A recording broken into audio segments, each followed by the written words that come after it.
Hi, my name is T.G. Trooper. I am here today with Elizabeth Barber, who is a writer of children's historical fiction. Yeah, children's historical, yes. Okay, so I have my clipboard as ever. So, when did you start writing? I started writing as a child, but all writers have told you that.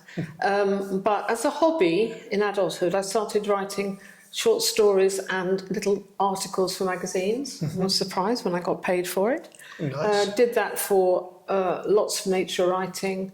I'm not an expert in anything, but I did a lot of research, and you can learn anything you like if you want to. So I wrote articles and they went in magazines. And then later on, I found something which I think we'll probably talk about later in my garden, which set me off on these two particular novels. Okay. Right, your first novel is set 7,000 BCE. What inspired that? Well, that was what I was going to talk about. I was digging in my garden in Welling, near Welling in Hertfordshire, and I found a little flint, which had obviously been shaped. Took it to the museum, and they told me that it was probably around 7,000 BCE, difficult within 1,000 years, and it was some kind of a scraper. And then I thought, who's the last person who held that? Yeah. And this came into my head, girl of about 12, and that set me off on the story. Because I'm a great believer in objects are really, really good for writing. I really recommend, because I teach creative writing, and so we use objects a lot, and people fire off in all sorts of directions. Yeah, it's a good way to do it. How do you do the research, and how do you make sure you're detailed? Because I guess you want them to be as accurate as possible. Yeah, definitely. That's something that concerned me, because there's not a great deal written about the Mesolithic period, which is that 6,000 year period, a long period in Stone Age, because they were hunter-gatherers.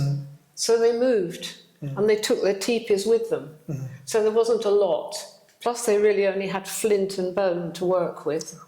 Those are things that have been found.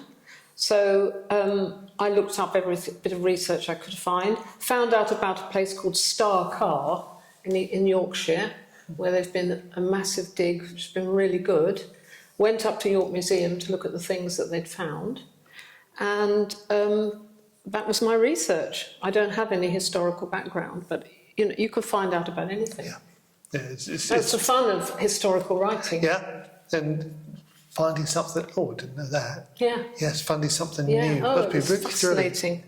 thrilling. You obviously enjoy writing for children. Is there any particular reason for that?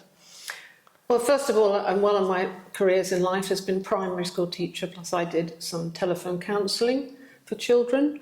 I've always loved working with children. I just love it. So I think there's still probably quite a lot of child in me. Okay. Have you received feedback from readers? Yes, I've had some good feedback, and I was shortlisted for the Historical Association's Young Quills Award in 2024 with my first book, and I was on a list of 7 on the shortlist for that 8 to 12 age range with some very famous writers. So I was very proud to be on there. I didn't win, didn't expect to win, but to be included. To be in the shortlist was brilliant. Yeah. What advice would you give to children, adults about writing? Carry a notebook. Right. Have notebooks everywhere, in the bathroom, by the bed, in your pocket, or nowadays, of course, it's phones. I still quite like notebooks. And just be very observant. And the main thing is read. Read anything. Yeah. If you don't read, you won't learn about writing. Yeah. So you learn how some people do it. Learn what not to do as well. Yeah. Which is the trigger for my writing. Thinking about your life as an author, do you plot? Do you plan your stories? I'm not a very good plotter, and I shouldn't really say that because I teach creative writing, but I think what you have to have a beginning, and you have to know where your story's going. Yeah. It's a 3-act, you've got beginning, middle and end. It's the old sort of curve in writing, beginning, middle and end, and things happen in that period.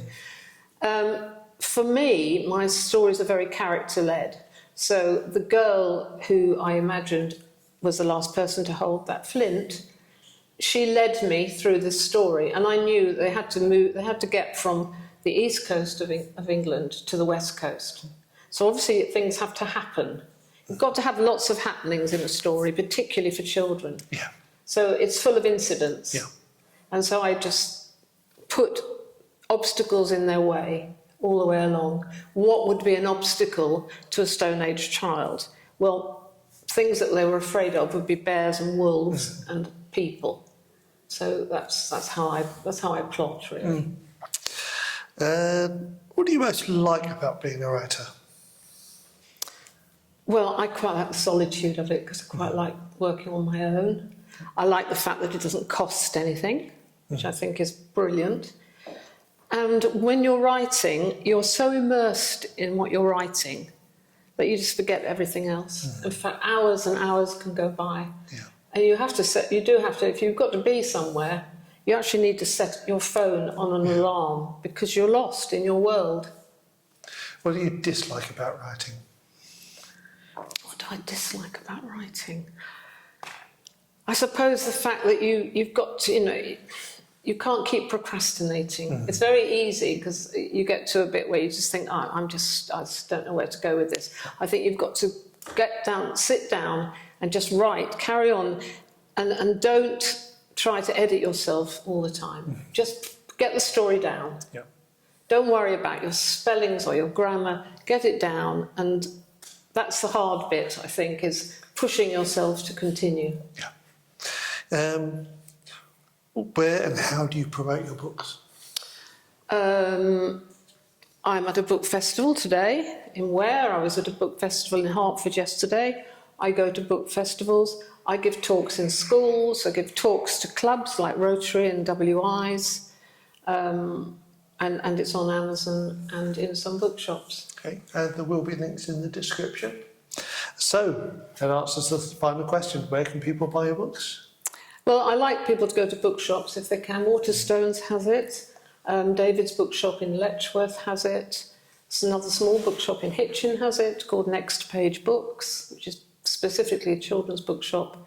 Yeah, if you ask in bookshops, they will always get it. Okay. Well, Elizabeth Barber, thank you very much. Thank you very much for offering me this interview.